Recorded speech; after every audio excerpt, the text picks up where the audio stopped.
We've got to quit with the wasteful spending.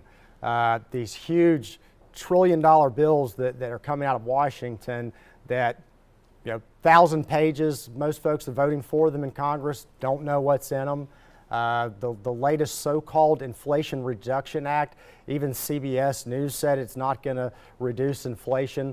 All that it does is it devalues our money and it makes goods go up. It makes the cost of everything go up.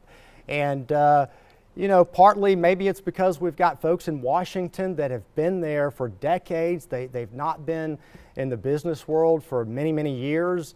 How it works in Washington is when a bill gets spun up, all of the lobbyists, everybody comes around and says, all right, who's getting what?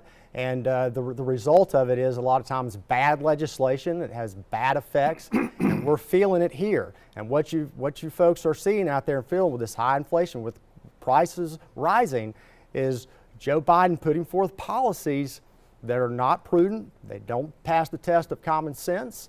Sanford's been passing them through at a rate of 100% of the time with Joe Biden, and we see the result. So Jim's got the right question. We've got to go a different direction. For rebuttal? Thank you. Folks, I wish I could give you some good news that we were turning the corner and things were about to get better. Unfortunately, because of these policies, they're only getting worse.